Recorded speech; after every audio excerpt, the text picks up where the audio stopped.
Hello बच्चों, कैसे हो आप लोग? सब बढ़िया। तो आज की वीडियो है 12th वालों के लिए। इलेक्ट्रोस्टैट हम लोग कर रहे थे, यहां पर को तीसरा लेक्चर लेके आए हैं। और जिसने 2 वीडियोस पहले की नहीं देखी है वो पहले वाली वीडियोस देखिए, उसके बाद हम लोग इस वीडियो पे आएंगे।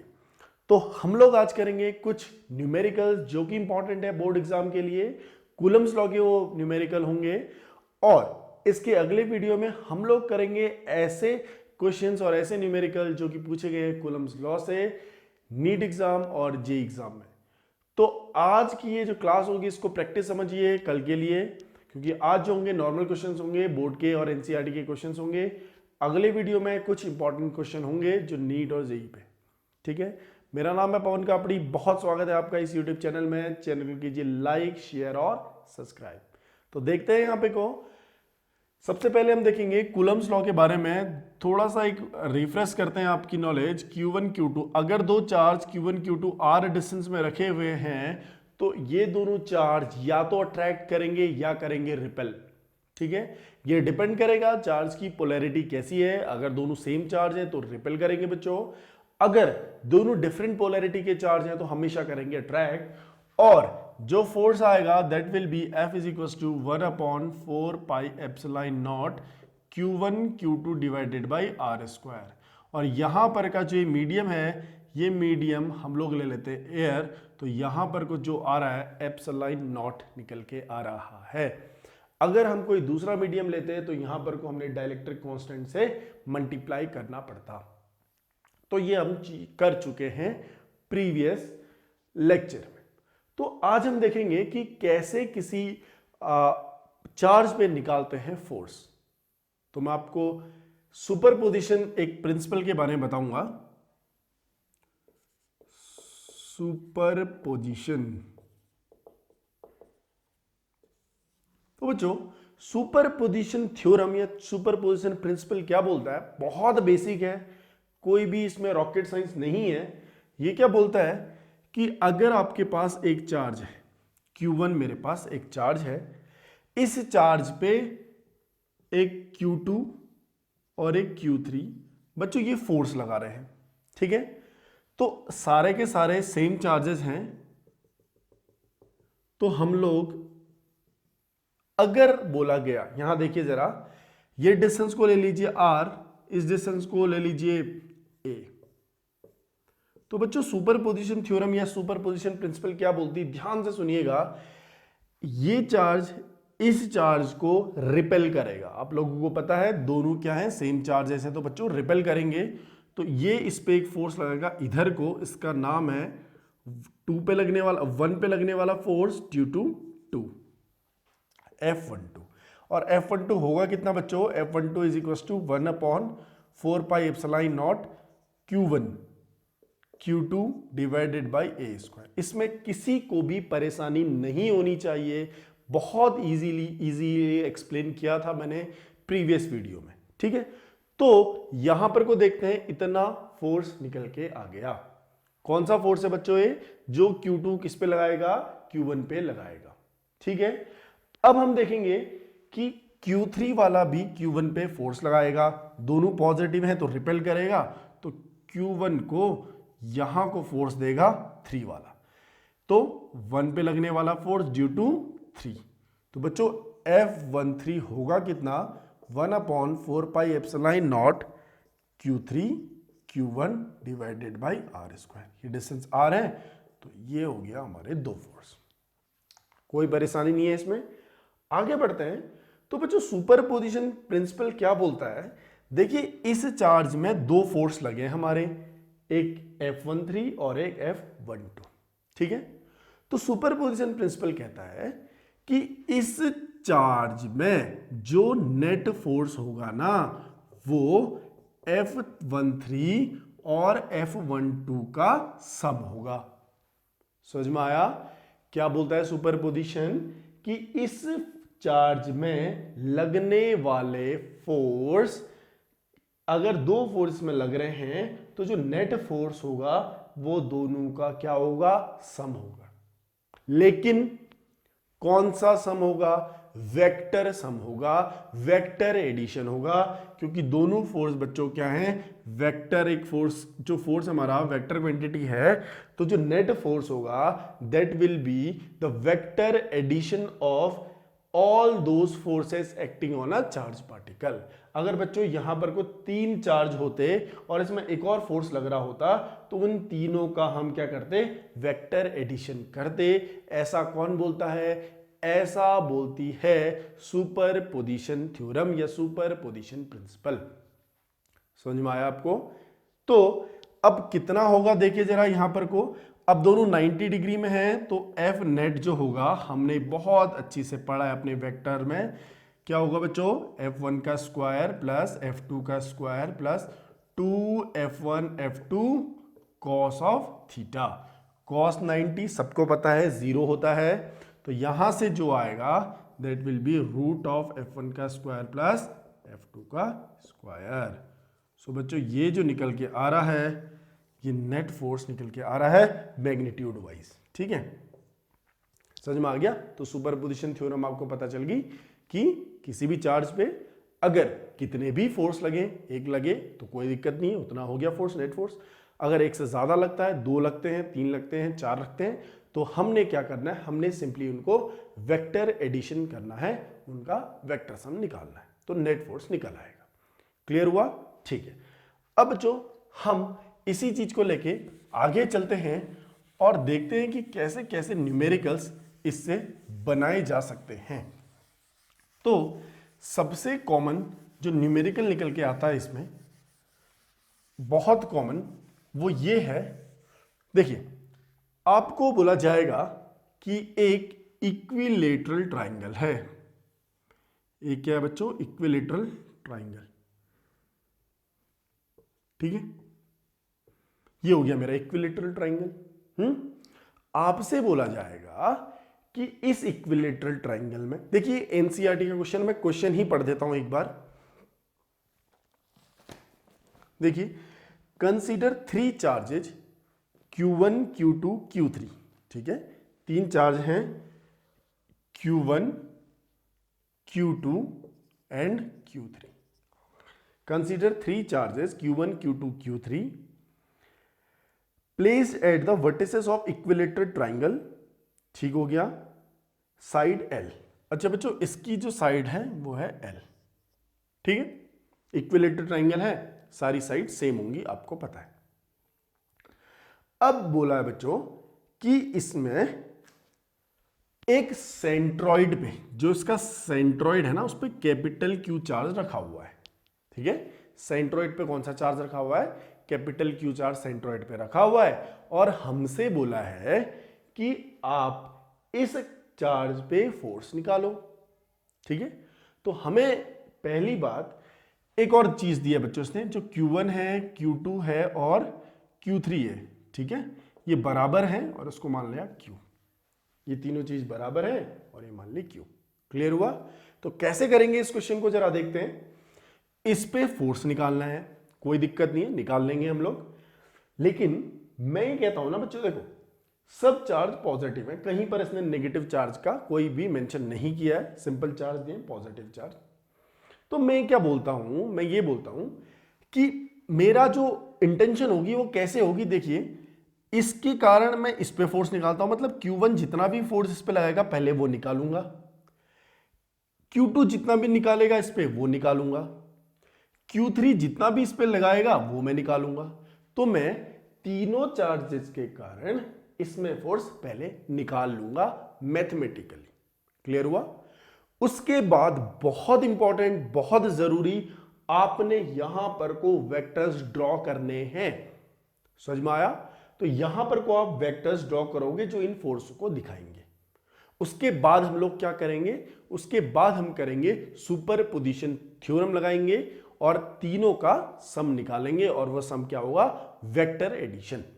ठीक है, तो बढ़ते हैं इस क्वेश्चन की ओर। सबसे पहले हम देखते हैं, ये डिस्टेंस हमें चाहिए हो गया, ये वाली डिस्टेंस, ये वाली डिस्टेंस और ये वाली डिस्टेंस, ये इंपॉर्टेंट है। अच्छा, इस ट्राइंगल का नाम देते हैं बच्चा ABC and that is O। ठीक है, अच्छा ये डिस्टेंस कैसे निकलेगा, थोड़ा सा मैथमेटिक्स की नॉलेज, इसको मैं पूरा नीचे तक ड्रॉ कर देता हूं, ठीक है।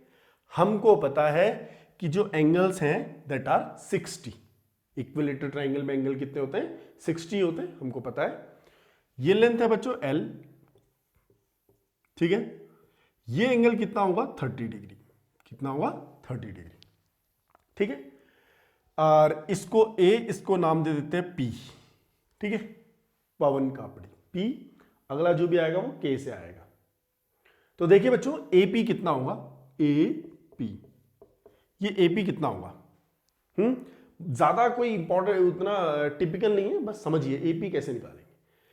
अगर ये L है तो इसमें बच्चों मैं cos थीटा लगा दूं, किस ट्राइंगल में, ट्राइंगल APC, इस ट्राइंगल में बेटा cos थीटा लगा देते हैं। तो cos theta will be is equal to what, कितना होगा बताइए, cos थीटा क्या होता है, cos थीटा है, देखिए जरा, cos थीटा होता है बच्चों this AP upon hypotenuse AC, ठीक है, ठीक है, ठीक है। तो यहां से अगर मैं AP निकालूंगा, AP डिस्टेंस निकालूंगा, तो बच्चों कितनी हो जाएगी, AC cos थीटा। अब AC कितना है L, तो L cos थीटा जो हो जाएगी ये वाली डिस्टेंस हो जाएगी, ठीक है। आपको पता है cos थीटा में थीटा कितना है, देखिए 30 डिग्री, तो cos 30 कितना होता है, √3/2, सो AP will be √3/2 into L, ये आ गया बच्चों AP, क्लियर, AP आ गया हमारा। अब यहां देखते हैं जरा, अच्छा हमें AP तो नहीं चाहिए, A और P तो नहीं चाहिए, मुझे कितनी चाहिए, मुझे डिस्टेंस चाहिए बच्चों AO, ठीक है, AO। तो हमने कभी पढ़ा था बचपन में, जो इक्विलेटरल ट्राइंगल होते हैं उनके जो ये हमारे बाइसेक्टर, जो एंगल बाइसेक्टर हैं, ये देखिए ये ठीक है, और जो इसका सेंट्रॉइड होता है, ये सिंपल समझ लीजिए सेंट्रॉइड होता है, ठीक है।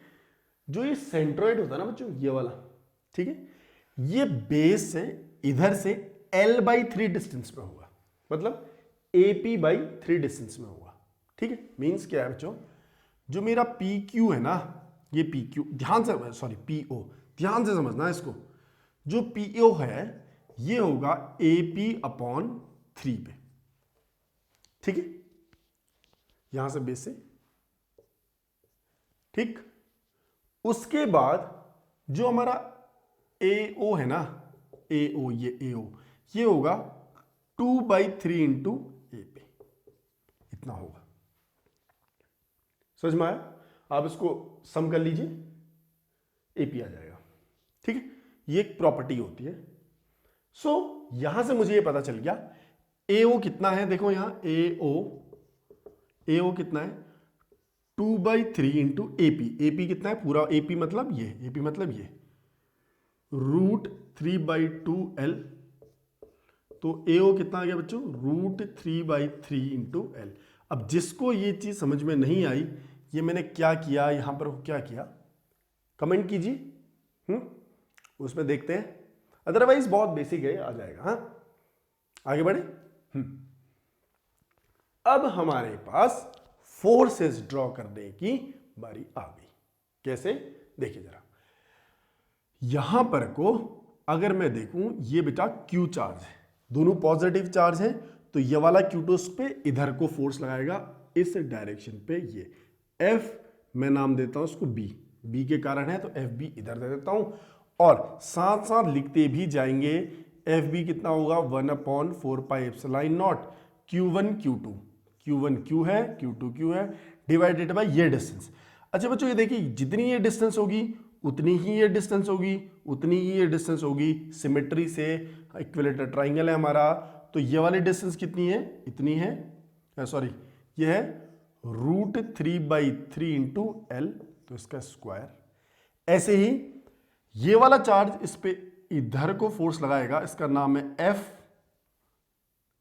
FC, ठीक है, शायद दिख रहा हो या नहीं दिख रहा हो, मैं भी कुछ कह नहीं सकता। तो FC ये है, अगर आपको दिख नहीं रहा होगा तो अंदाजे से लगा लो, बोल रहा हूं सुन लो ना। तो बच्चों FC कितना होगा देखिए जरा, FC 1/4 पाई एप्सिलॉन नॉट, ठीक है, Q1 Q2, Q3 कितना बेटा, Q डिवाइडेड बाय ये डिस्टेंस कितनी सर, इतनी है, √3/3 L का स्क्वायर, ठीक है। हाँ, अब ये वाला चार्ज भी बेटा इस पे यहां को फोर्स लगाएगा नीचे को, क्योंकि रिपेल करेगा, FA नाम दे देते हैं। तो FA कितना होगा, 1/4 pi epsilon naught Q1 Q divided by ये डिस्टेंस कितनी है, √3/3 L का स्क्वायर। सेम है, देखिए जितने भी फोर्सेस है सारे सेम है, क्योंकि सब कुछ सिमेट्री है, ठीक है। चार्जेस सेम है तो सिमेट्रिक से सब सेम हो गया, मतलब FA जो बराबर है FB के बराबर है FC के, और कितना ले लेते हैं, F ले लेते हैं। मैं न्यूमेरिकली बोल रहा हूं बच्चों, ठीक है ना, डायरेक्शन तो अलग अलग है। तो मैंने देखिए यहाँ पर कोई वेक्टर साइन नहीं शो किया, तो मैग्नीट्यूड सबका क्या है, सेम है। देख सकते हैं यहाँ से A, B और C सबका मैग्नीट्यूड सेम है। क्लियर हुआ? सो बच्चों, with the help of technology हम लोग यहां पहुंच चुके हैं। उसको मैंने इरेज कर दिया, थोड़ा सा क्लियरली अब व्यू होगा ये। देखिए हम देख रहे थे FA, FB और FC तीनों फोर्स बराबर थे, उन तीनों की वैल्यू इतनी आई। थोड़ा सा इसको सॉल्व करते हैं, √3 का स्क्वायर है तो 3 हो जाएगा, और यहां पर 3 है तो 3 × 3 हो जाएगा, एक 3 से कट जाएगा, तो 3 capital Q small q upon 4 pi epsilon not L square, ये आएगा FA, FB और FC की वैल्यू। तीनों फोर्स बराबर है ना, FA, FB, FC तीनों बराबर है, और इतना वैल्यू निकल के आ गई, ठीक है। अब हम आगे देखते हैं, हमने फोर्सेस भी ड्रॉ कर दिए हैं यहां पे, वो देखिए, ठीक। अब हम लगाते हैं एक सुपरपोजिशन प्रिंसिपल जो हमने स्टार्टिंग में पढ़ा था। क्यों? इस चार्ज पे मुझे नेट फोर्स निकालना है, तो इंडिविजुअल फोर्सेस का सम करेंगे, और कैसा सम होने वाला है, वो वेक्टर सम होगा वो। क्यों? सुपरपोजिशन थ्योरम ने हमें बताया। क्लियर? देखते हैं, वेक्टर सम करने के लिए सबसे पहले हमें चाहिए एंगल्स। हमें क्या चाहिए? एंगल्स। तो देखते हैं बच्चों, ये जो है 30 डिग्री, ये पूरा 60 था, ये बाइसेक्ट किया, ये 90, तो ये कितना हो गया देखिए जरा, ये हो गया 60 डिग्री, ठीक है। अगर ये 60 हुआ, वर्टिकली अपोजिट ये एंगल भी 60 होगा, और वैसे ही सेम चीज यहां 60, ये 90, तो ये 60 इधर हो गया। तो बच्चों मैं कहूंगा theta between FC and FB will B 120 degree, ठीक है। तो जो नेट आएगा, नेट फोर्स नेट आएगा किसके कारण का? FC और FB का, ठीक है। FA नहीं, FB और FC का फोर्स जो नेट आएगा वो कितना होगा? A² B² plus 2AB cos of theta, ठीक है। तो बच्चों FC और FB, देखिए FC और FB सेम है ना, तो मैं इसको x ले लूं ना x, ठीक है। चलो f ले लेते हैं, x ज्यादा विद द फ्लो नहीं जा रहा, तो f ले लेते हैं। तो f² देखिए कितना होगा, यहां भी f², यहां भी f² plus 2f², f² cos 120 degree. अब cos 120 कितना होता है, कैसे सॉल्व करते हैं? cos 120 डिग्री, cos 90 के फैक्टर्स में तोड़ देंगे इसको, 1 प्लस कितना, 30 डिग्री, ठीक है। अब यहां पर को क्या चीज है, ऑड, तो ये क्या हो जाएगा, चेंज हो जाएगा साइन में, ठीक है। 30 डिग्री एज इट इज आ जाएगा, ठीक। लेकिन cos 120 कौन से वाले क्वाड्रेंट पे है? सेकंड वाले क्वाड्रेंट पे है, तो यहां पर को इसकी वैल्यू क्या होती है? माइनस होती है, तो साइन 30 -1/2। देखिए बहुतों को आता होगा, मुझे पता है, लेकिन किसी को अगर नहीं आता है तो ऐसे फाइंड आउट करते हैं हम लोग। सो cos 120 की जगह -1/2 रख देंगे, तो बच्चों कितना हो जाएगा, देखिए -1/2 f² प्लस f² -1/2 तक कट गया तो f², तो इससे कैंसिल आउट हो गया, तो कितना आ गया बच्चों? f आ गया। सो f net will be f। इसका मतलब क्या है ध्यान से सुनिएगा, इसका मतलब ये है जो FC और FB का रिजल्टेंट है, देखिए ध्यान से सुनिए, FB और FC का, FB और FC का जो रिजल्टेंट है, नेट है, ठीक है, वो आएगा F के बराबर, मतलब इतना। समझ में आया? FB और FC अगर 120 डिग्री में ऐसे लग रहे हैं तो जो रिजल्टेंट आएगा बच्चों वो कुछ इसके अलोंग आएगा, FR में कह देता हूं, ये आएगा, इन दोनों को हटा देते हैं हम, ये, क्योंकि अब इनका हमने क्या निकाल लिया, रिजल्टेंट निकाल लिया, और FR कितना आएगा, इतना आएगा, 3q upon 4 pi epsilon not L square. ये आ गई बच्चों इसकी वैल्यू, ठीक है, किसका, इन दोनों फोर्सेस का रिजल्टेंट ये आ गया और ये रहा रिजल्टेंट। क्लियर है? तो एक बात और देखिए, अब हमारे पास इस चार्ज में 2 फोर्स लग रहे हैं, पहले कितने लग रहे थे, 3 फोर्स लग रहे थे, लेकिन हमने 2 फोर्सेस का एक रिजल्टेंट बना दिया, तो हमारे पास 2 फोर्स लग रहे हैं जो कि 180 डिग्री में है। तो हमेशा 180 डिग्री में जब भी फोर्स होंगे तो उनका जो रिजल्टेंट निकलेगा, जो उनका नेट फोर्स निकलेगा, वो क्या निकलेगा, A1 माइनस A2, क्योंकि cos 180 होता है -1। ये आप 11th में बहुत अच्छी तरह पढ़ चुके हैं। तो बच्चों 2 फोर्स है, अब देखते हैं resultant force due to FR and FA। अब मैं वेक्टर शो कर रहा हूं, FR क्या था, FC और FB का resultant acting at theta is equal to 180 degree. तो F कितना होगा बच्चों, F टोटल कितना होगा, F total root of FR का स्क्वायर प्लस FA का square plus 2FA FR cos 180 होता है -1, ठीक है।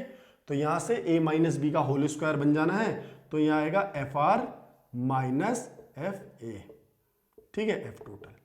तो देखिए बच्चों F टोटल जो फोर्स हो गया ना, FR माइनस FA। अब FR कितना है, इतना है, ठीक है ना, FR मतलब ये जो दोनों का रिजल्टेंट आया था, और FA कितना है, FA भी इतना ही है। देखो दोनों फोर्स सेम होंगे तो F total will be 0। F total कितना हो जाएगा, 0 हो जाएगा। क्लियर हुआ? बहुत लोग कहेंगे कि सर इसको सिमेट्री से भी तो कर सकते थे। बिल्कुल सिमेट्री से भी हम कर सकते हैं कि तीनों फोर्सेस यहां पर हैं तो इस पे कोई भी फोर्स नहीं लगेगा। सीधे अगर आपके किसी कॉम्पिटिटिव एग्जाम में ऐसा क्वेश्चन आता है तो सीधे से 0 कर लीजिए, अदरवाइज आपने पूरा इसको इस वे में करना पड़ेगा। क्लियर बच्चों? एक और क्वेश्चन लेते हैं, सेम कूलम्स लॉ का क्वेश्चन होगा और यहां पर को भी हम फोर्सेस के बारे में देखेंगे, कैसे फोर्सेस को हम ड्रॉ करते हैं और कैसे हम निकालेंगे रिजल्टेंट फोर्सेस। देखिए जरा, मेरे पास एक स्क्वायर है, ठीक है, क्वेश्चन बहुत कॉमनली मिल जाएगा आपको। तो इस स्क्वायर के जो कॉर्नर्स में हैं अलग अलग चार्जेस रखे हुए होंगे। कैसे? यहां पर को लिखते हैं 1 कूलम, यहां पर को लेते हैं 2 कूलम, यहां पर को हम लेते हैं बच्चों -1 कूलम और यहां पर को लेते हैं -2 कूलम। ठीक है, एक ये क्वेश्चन है, बहुत सिंपल है, आप लोग खुद करोगे, मैं गाइड करूंगा आपको। ये जो डिस्टेंस है ये हो गई a, स्क्वायर है तो सब सेम रहेगा। एक और इसी के पैरेलल एक और क्वेश्चन आएगा ऐसे, जहां पर को ये रेक्टेंगल लग रहा है बट ये है नहीं, ये स्क्वायर ही है। देखिए यहां पर को ऑपोजिट साइन है, देखिए, तो यहां पर को हम रखेंगे 2 कूलम, यहां पर को भी 2 कूलम, ठीक है। अब मैंने सेम रख दिए, यहां पर को 1 कूलम, यहां पर को भी 1 कूलम और सेंटर में Q एक चार्ज है, तो इसमें फोर्स निकालना है। ठीक है, तो बच्चों होगा क्या कि हमने सबसे पहले इसको देखना है और जहां पर को आपने फोर्स निकालना है, जिस चार्ज पे आपने फोर्स निकालना है, पहले उस चार्ज को एनालाइज करते हैं और हम फोर्सेस ड्रॉ करना स्टार्ट करेंगे। ठीक है, देखते हैं जरा, इस Q पर ये जो नेगेटिव चार्ज है ये कहां को फोर्स लगाएगा, अट्रैक्ट करेगा, तो जो फोर्स आएगा वो यहां आएगा। इसको मान लो A B C D, तो इधर को फोर्स है, मैं FD से डिनोट करता हूं, तो FD will be the force. देखिए FD होगा कितना, FD की वैल्यू जो होगी 1/4 pi epsilon naught Q1 Q2 Q into two. ध्यान से देखना, फोर्स में कभी भी साइन हम नहीं लेंगे, वेक्टर क्वांटिटी होती है, पूरा हम इसको वेक्टर से सॉल्व करेंगे, सिर्फ और सिर्फ मैग्नीट्यूड लेंगे फिलहाल। अपॉन डिस्टेंस, ये डिस्टेंस कितनी होगी? अब ये डिस्टेंस निकालने के लिए सबसे पहले मुझे ये डिस्टेंस चाहिए। ये डिस्टेंस कैसे निकालेंगे? सिंपल पाइथागोरस से। तो दिस इज बी डी का square is equal to a का स्क्वायर प्लस ए का स्क्वायर, 2a का square. So B D will be equal to a root 2। ठीक है, तो बी डी a रूट 2 आई, तो d, लेट्स से ये o है, do will be a root 2 divided by 2। Clear? So यहां पर को वो चीज रख देंगे, a root 2 divided by 2 whole square, तो ये होगा FD, FD वाला फोर्स। क्लियर? आगे बढ़ते हैं, फिर देखेंगे ये वाला जो 2 कूलम का चार्ज है, ये इसको देखिए, दोनों सेम नेचर के फोर्स हैं, सेम नेचर के चार्ज हैं, तो रिपेल करेगा, तो ये रिपेल करेगा तो इधर को ही फोर्स देगा और इसका नाम होगा FB। सो FB भी सेम होगा, FB will be same as FD। क्यों? डिस्टेंस सेम है, ये डिस्टेंस दोनों डिस्टेंस सेम है, उसके अलावा चार्जेस सेम है। ठीक है, चार्जेस का मैग्नीट्यूड, क्योंकि हम यहां पर को सिर्फ मैग्नीट्यूड ही लेते हैं। ठीक है, अब बचे ये दो चार्जेस, इन चार्जेस का देखते हैं। ये Q चार्ज, ये negative charge, so it will attract like this, तो दिस विल बी FC। ठीक है, और FC कितना होगा देखिए जरा, FC will be equal to 1/4 pi epsilon naught Q1 Q2, Q1 1, Q2 इज Q and distance is same, a root 2 divided by 2 का स्क्वायर। ठीक है, FC। और FA भी इसको क्या करेगा? रिपेल करेगा। क्यों करेगा रिपेल? दोनों सेम चार्जेस हैं and same charges always repel each other. Same value होगी, चार्जेस सेम है, डिस्टेंस सेम है, तो सेम वैल्यू होगी इतनी। क्लियर हुआ? अब यहां पर देखते हैं बच्चों, ध्यान से देखिएगा कि हमारे पास अगर एक चार्ज में एक से ज्यादा फोर्स लग रहा है, 2 3 4 5 कितने भी, तो हम उसको सॉल्व करते हैं बाय यूजिंग सुपरपोजिशन। जैसे इस लेक्चर में फर्स्ट में बताया था कि सुपरपोजिशन की हेल्प से हम लोग इसको सॉल्व करेंगे। तो सुपरपोजिशन लगाने से पहले एक छोटी सी हम लोग सुपरपोजिशन का ही वेक्टर्स हम कर लेते हैं। देखिए ये FC और ये FC FA सेम डायरेक्शन पे हैं, तो दो वेक्टर्स अगर सेम डायरेक्शन पे होते हैं तो बच्चों हमेशा ऐड हो जाते हैं वो। तो ऐड उनको आप वेक्टर से भी कर सकते हो और एल्जेब्रिकली कर सकते हो, एक ही आंसर आएगा, चाहे एल्जेब्रिकली करो या वेक्टर से करो। तो यहां पर को देखेंगे दोनों वेक्टर एक ही डायरेक्शन में, तो यहां पर कुछ रिजल्टेंट होने वाला है, दैट विल बी, मैं इसको कह देता हूं FR1। ये वाला जो रिजल्टेंट है इसको FR1 कह देता हूं, दोनों का सम जो होगा इसको बोलते थे बच्चे FR1। तो FR1 will be equal to what? FA plus FC। चाहे वेक्टर से करो चाहे एल्जेब्रिकली करो, एल्जेब्रिकली मतलब सिंपल ऐड, 5 2 7। ठीक है, तो सेम आएगा क्योंकि दोनों सेम डायरेक्शन पे हैं। ठीक है, तो FA और FC, देखिए भाई FA FC सेम चाहिए, तो इसको मैं लिख देता हूं ट्वाइस ऑफ ये 1/4 pi epsilon naught Q1 Q2 upon a root 2 upon 2 का होल स्क्वायर, ये आ गया। ठीक है, ऐसे ही यहां पर को भी देख लीजिए, दोनों फोर्स क्या है? सेम डायरेक्शन पे हैं, तो जो रिजल्टेंट होगा that will B FB plus FD। ठीक है, दोनों को हम क्या कर देंगे? ऐड कर देंगे, तो रिजल्टेंट दोनों FB और FD सेम है, देखिए, तो resultant will be 1/4 pi epsilon naught Q2 a root 2 upon 2 का होल स्क्वायर। सही है। उसके बाद देखते हैं बच्चे, यहां पर को जो इस स्क्वायर के डायगोनल्स हैं ये 90 डिग्री में एक दूसरे को बाइसेक्ट करते हैं, तो यहां पर का जो एंगल होगा वो 90 होगा। इसका मतलब क्या है? अब मैं मानूंगा कि इस चार्ज में सिर्फ दो फोर्स लग रहे हैं। कौन कौन से दो फोर्स लग रहे हैं? एक लग रहा है FR1, एक लग रहा है FR2, और दोनों 90 डिग्री में लग रहे हैं। So F net will be is equal to what? F net जो होगा बच्चे वो होगा अंडर रूट FR1 का स्क्वायर प्लस FR2 का square plus 2F1 F2 cos theta होगा, cos 90 विल बी 0। तो यहां पर से ये सिंपल रिजल्ट निकल के आ गया। क्लियर? तो यहां पर देखते हैं वापस से F net will be what? F R का स्क्वायर। अच्छा यहां पर देखिए कोई सिमिलैरिटी है इसमें, देखिए अगर मैं इस 2 को बाहर निकाल दूं, ये देखिए ये 2 को अगर मैं बाहर निकाल दूं, यहाँ मानिए 2 को बाहर निकाल दूं तो ये कितना हो जाएगा 4 हो जाएगा ना, 2 मल्टीप्लाई 2 कर देते हैं चलिए, ठीक है। तो ये देखिए सेम बन गया, ठीक है सेम बन गया। अगर मैं इस चीज को f कहता हूं तो इस चीज को क्या कहूंगा बच्चों 2f कहूंगा, नहीं कहूंगा, ठीक है। तो f का स्क्वायर प्लस 2f का square, so it will B 3f का स्क्वायर और कितना आएगा f√3। So f√3 will be the answer, ठीक है। आप f की जगह क्या लिखेंगे, ये चीज लिखेंगे जिसको हमने f बोला, इसको f बोला, तो जो आंसर होगा वो थोड़ी सी जगह की कमी है यहाँ, तो आंसर विल बी √3 2√3, क्योंकि 2 यहां लिख देते हैं, 1/4πε0 q डिवाइडेड बाई a√2/2 का होल स्क्वायर, ये आंसर हो जाएगा आपका। क्लियर हुआ। अगर आपको न्यूमेरिकल ये यहां पर तो इसकी न्यूमेरिकल वैल्यू नहीं दी थी तो हमारा answer in terms of Q आया। अगर हमें न्यूमेरिकल मिलेगा बच्चों, ठीक है, न्यूमेरिकल वैल्यू मिलेगा तो यहां पर को न्यूमेरिकल रखेंगे और सॉल्व करेंगे, आंसर आराम से आ जाएगा। और सारा का सारा जो आंसर होगा न्यूटन में होगा। यूनिट लिखना बहुत इंपॉर्टेंट है, यूनिट नहीं लिखेंगे तो मार्क्स यहां पर को कट हो सकता है, ठीक है। होपफुली आपको ये समझ में आया कैसे हमने किया। दूसरे क्वेश्चन की ओर चलते हैं। दूसरे क्वेश्चन में क्या बोला गया, सेम चीज है बट यहां पर दोनों पॉजिटिव, सारा कुछ पॉजिटिव सिस्टम है, ठीक है। तो यहां देखते हैं, ये पॉजिटिव चार्ज इसको रिपेल करेगा, दैट इज ये, इसका नाम ABCD वापस से, तो यहां से फोर्स मान लेते हैं FA, ऐसे आएगा, ठीक है। और ये से C वाला है बच्चों, इसको यहां को रिपेल करेगा FC, B वाला इसको यहां को रिपेल करेगा FB, D वाला यहां को रिपेल करेगा FD, ठीक है। आप देख सकते हैं FA और FC सेम होंगे, क्यों होंगे सेम देख लीजिए, यहां भी FA और FC सेम है, सब कुछ तो सेम है, खाली चार्ज का साइन अलग है, यहाँ पॉजिटिव यहाँ नेगेटिव, लेकिन यहां पर को पॉजिटिव पॉजिटिव ही है, ठीक है।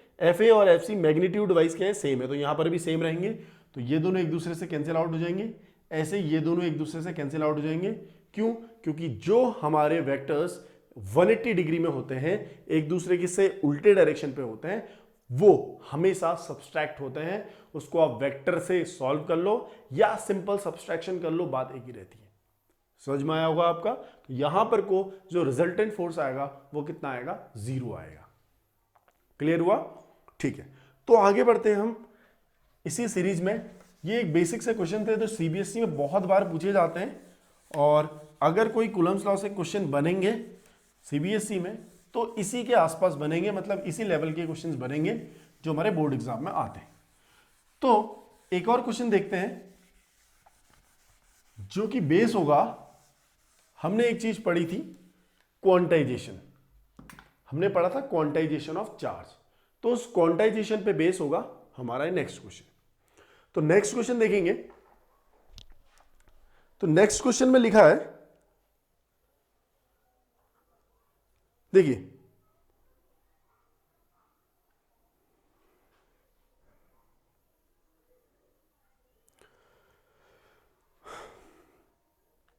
टू पॉजिटिव आयंस, ये नीट 2010 में आया हुआ है क्वेश्चन। Two positive ions each of charge Q, देखिए दो पॉजिटिव हैं तो दोनों Q, ठीक है, separated by A distance D, D distance से सेपरेट है, ठीक हो गया। If F be the force of repulsion, अगर F फोर्स रिपल्शन का होता है, देखिए ये सारे क्वेश्चंस मैंने आपको प्रोवाइड करा दिए हैं, जो भी इस वीडियो को देख रहा है। अगर आपके पास नहीं आते हैं तो कमेंट कीजिए, मैं आपको इसका जो क्वेश्चन है पूरा, मैं फुल लेंथ क्वेश्चन आपको भेज दूंगा। तो देखते हैं, दो मेरे पास पॉजिटिव आयन है, D डिस्टेंस पे प्लेस्ड है। If F is the force of repulsion, देखिए रिपल्शन है, दैट मींस दोनों सेम नेचर के होंगे, और पॉजिटिव इसने बोल रखा है, तो जो F फोर्स ऑफ रिपल्शन जो है इनमें, जो F है फोर्स ऑफ रिपल्शन, ये फोर्स ऑफ रिपल्शन इसमें F बोला है, ठीक है। हाँ, तो ये बोल रहा है कि number of electron missing from each ions, तो ईच आयन से कितने नंबर ऑफ इलेक्ट्रॉन मिस हो रहे होंगे या कितने मिस हुए होंगे। देखिए सबसे पहले क्या होगा, सबसे पहले मैं इन दोनों में फोर्स निकालता हूं एक बार, ठीक है, इन दोनों में एक बार फोर्स निकालते हैं, देखते हैं। सबसे पहले तो आयंस मिस होना या इलेक्ट्रॉन मिस होना क्या चीज है। देखिए किसी भी बॉडी, कोई भी बॉडी क्या होगी, इलेक्ट्रिकली न्यूट्रल होती है। अगर उससे इलेक्ट्रॉन निकल रहे हैं, उसमें क्या आ रहा है, चार्ज आ रहा है, ठीक है ना। पहले लेक्चर में मैंने बताया था कि हमेशा इलेक्ट्रॉन ट्रांसफर अगर हो रहे हैं तो वहां पर को चार्जिंग होगी। ठीक है, अगर आप इलेक्ट्रॉन निकाल रहे हैं, ये किसी बॉडी को इलेक्ट्रॉन दे रहे हैं, तो उसका मतलब क्या है, बॉडी चार्ज हो रही है। इट मे बी पॉजिटिव और इट मे बी नेगेटिव। ठीक है, डिपेंड करेगा कि आप इलेक्ट्रॉन निकाल रहे हैं या दे रहे हैं। देखते हैं यहां पर को। तो सबसे पहले हम कुछ ऐसा चीज नहीं सोचते हैं इस क्वेश्चन में, इलेक्ट्रॉन दे दिया निकाल दिया, कुछ नहीं सोचते। पहले हम फोर्स निकालते हैं प्यार से। 1/4πε0 Q1 Q2, so it will B Q² divided by D का स्क्वायर। ये हमें इतना पता चल गया फोर्स। तो यहां से अगर मैं Q² निकालूं तो इसको मैं सिंपल K कह देता हूं, स्मॉल k। तो Q² कितना आएगा देखिए जरा, FD², ये K होके यहां आ जाएगा। ठीक हो गया, कोई परेशानी नहीं इसमें। अब मुझे पता है कि किसी भी बॉडी में जो चार्ज आता है वो आता है NE के टर्म्स में, या तो प्लस आएगा या तो माइनस होगा। Q is equal two plus minus NE, quantization of charge हमने अच्छे से पढ़ा हुआ है। तो इसकी वैल्यू यहां पर को रख देंगे, it will B N² E² FD² upon K। तो हमको यहां पर को निकालना था कि कितने इलेक्ट्रॉन ट्रांसफर हुए होंगे, और यहां पर जो N की वैल्यू है ये हमें ये बताती है कि कितने इलेक्ट्रॉन हमारे ट्रांसफर हुए होंगे, और N will be equal to what, √ऑफ FD² KE²। बहुत सिंपल क्वेश्चन था, 2010 में पूछा गया हुआ है। ठीक है, तो अगर इसमें कोई डाउट है तो आप पूछ सकते हैं, वैसे इसमें डाउट कोई होगा नहीं। नेक्स्ट क्वेश्चन की ओर चलते हैं। नेक्स्ट क्वेश्चन भी थोड़ा सा इंपॉर्टेंट है।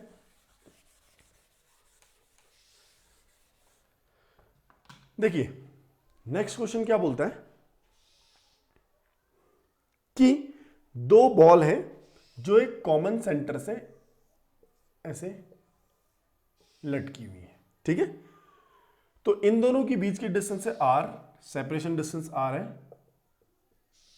और यहां से इधर की डिस्टेंस जो ये है, दिस डिस्टेंस इज y। ये कितनी है, y डिस्टेंस है।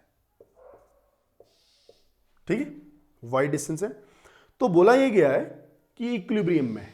ठीक है, अब जो नेक्स्ट कंडीशन दी है, ये बोला गया है कि अगर ये दोनों चार्ज बॉल है, देखिएगा दोनों क्या है, चार्ज बॉल है, अगर ये डिस्टेंस, अब ये वाली जो डिस्टेंस है ये हाफ हो जाती है, ये डिस्टेंस अगर हाफ हो जाती है,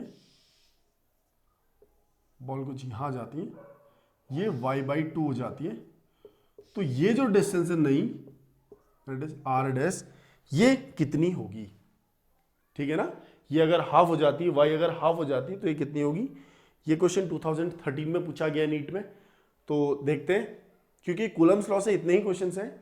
फिर इसमें जो भी फर्स्ट चैप्टर में जो क्वेश्चंस हैं 2010 में हमने कराया था, और 2013 में जो इसके बीच का था उसमें इलेक्ट्रिक फील्ड से क्वेश्चन आए हुए हैं। ठीक है, इलेक्ट्रिक फील्ड पोटेंशियल, वो भी हम देखेंगे।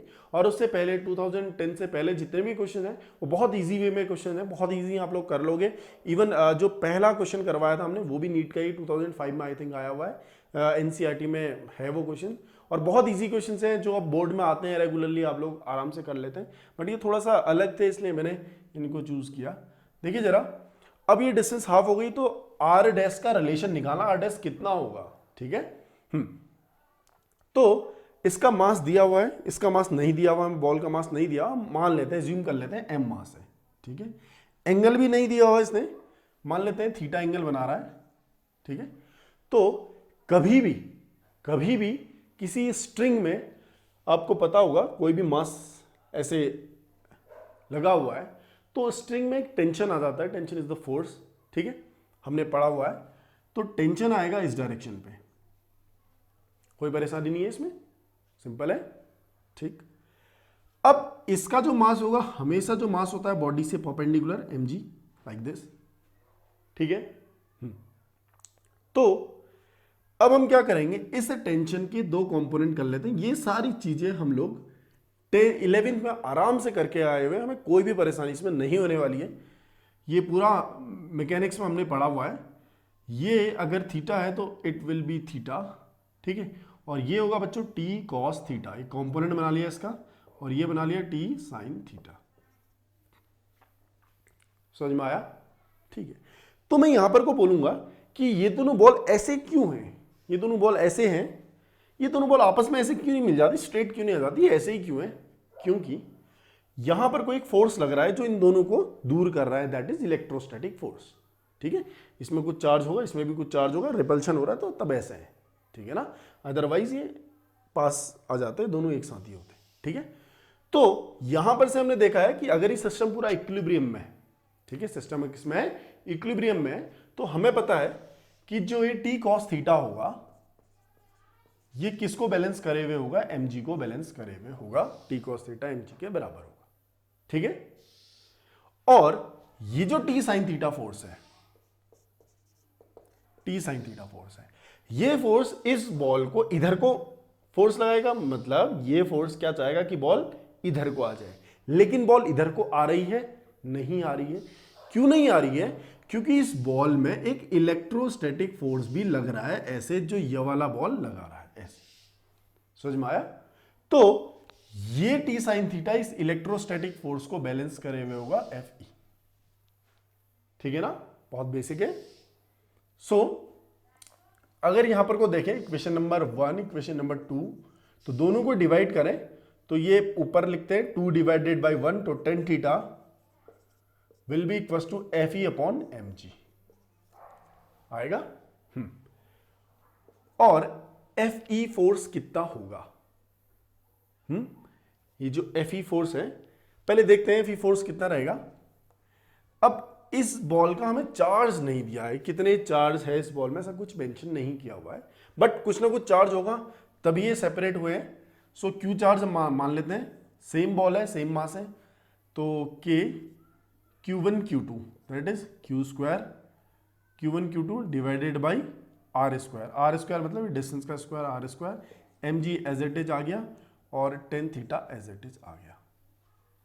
कोई परेशानी इसमें होने वाली नहीं है आपको। उसके बाद हम देखते हैं इस टेन थीटा को कुछ सॉल्व करने की कोशिश करते हैं। अगर मैं इस ट्राइंगल में टेन थीटा लगाऊं, this is O, this is P, this is K, हमेशा P और K ही होगा। ठीक है, उसके अलावा कोई चीज नहीं होगी। सो टेन थीटा हम लगाएंगे, tan theta will be is equal to what बेटा, टेन थीटा जो आएगा परपेंडिकुलर अपॉन बेस, ये होता है टेन थीटा परपेंडिकुलर कितना, हाफ देख लो r/2, बेस इज y, तो ये कुछ ऐसा आएगा tan theta is equal to r/2y। Clear हुआ? जहां पर को नहीं आ रहा सीधे कमेंट करने की, कोई शर्माने की वाली बात नहीं है। ठीक है, क्वेश्चन चाहिए, क्वेश्चन भी मिलेगा, सब कुछ मिलेगा, पढ़ाई करनी है बस। r divided by 2y is equal to, देखिए टेन थीटा की जगह सिंपल में यहां पर को लिख दे रहा हूं ये चीज, k Q square upon R square mg, ये हो गया। ठीक है, अब यहां से y और r में रिलेशन निकालते हैं। क्यों निकाल रहा हूं y और r में रिलेशन? यहां पर y है, r है। अब क्वेश्चन ने ये बोला है कि अगर मैं y को हाफ कर दूं तो r डैश बताओ। ठीक है, तो हमें क्वेश्चन में y और r डैश में ही रिलेशन चाहिए। क्लियर हुआ? तो हम कोशिश करेंगे कि y और r डैश में कोई रिलेशन निकल के आए। सो यहां से एक रिलेशन निकल के तो आ रहा है r क्यूब, ये यहां जाएगा, ये इधर जाएगा, 2k Q square mg y। देखिए अब मैं आपको बताऊं, 2 कांस्टेंट है, k कांस्टेंट है, चार्ज में कांस्टेंट रहेगा, ठीक है, बढ़ेगा नहीं घटेगा नहीं, mass constant, gravitational acceleration due to gravity constant, so r cube is directly proportional to y। ये हमारा रिलेशन निकल के आ गया। ठीक है ना, जो r क्यूब होगा वो डायरेक्टली प्रोपोर्शनल होगा y के। तो बच्चों यहां पर से हम देखते हैं ये चीज। अब यहां पर को क्या हो रहा है, हमने नया r डैश निकालना है। ठीक है, r डैश सेम ये चीज होगी, r क्यूब, ये डैश कर देता हूं मैं, हाँ देखिए r डैश का cube is equal directly proportional to y, कितना है y/2। ठीक है, अब हमें पता है प्रोपोर्शनलिटी हटा इक्वल टू लगा, करना है नहीं करना है तो इक्वल टू लगा दो, कांस्टेंट को 1 ले लेते हैं, प्रोपोर्शनलिटी कांस्टेंट 1 ले लेते हैं। ये चीज यहां कर लो, डिवाइड कर लो दोनों चीजों को। ठीक है, प्रोपोर्शनलिटी को k लिख लेना, k से k कट जाएगा, अदरवाइज 1 लिख लीजिए। सो y से y कैंसिल आउट। सो बच्चों यहां से निकल के आ रहा है r डैश का cube will be equal to what, 1/2 R cube निकल रहा है। तो यहां से अगर मैं आर डैश निकालूंगा, सिंपल सी चीज, आर डैश निकालूंगा, इट विल बी 1/2 की पावर 1/3 आर। सो इतना होगा हमारा नया आर डैश। क्लियर हुआ? चेक कर लेते हैं कौन सा ऑप्शन है। ऑप्शन सब जगह एक ही जैसे होंगे। सो बी इज करेक्ट ऑप्शन। ठीक है, बी इसका करेक्ट ऑप्शन है। तो ये ऐसे निकलेगा। क्लियर? कहीं पर भी परेशानी होगी तो आप डिस्कस कर सकते हैं। इसके बाद हम लोग कुछ और क्वेश्चंस भी लेंगे, देखेंगे वहां कि कैसे हम लोग उसको सॉल्व करते हैं और कैसे एक अंडरस्टैंडिंग बनाई जाएगी कूलम्स लॉ के क्वेश्चंस को करने की। धीरे धीरे सारी चीजें होंगी। फिलहाल वीडियो देखते रहिए और पढ़ते रहिए, लाइक कीजिए, शेयर कीजिए, बहुत ज़रूरी है। यही है मोटिवेशन हमारे लिए, और आपके लिए मोटिवेशन है हम।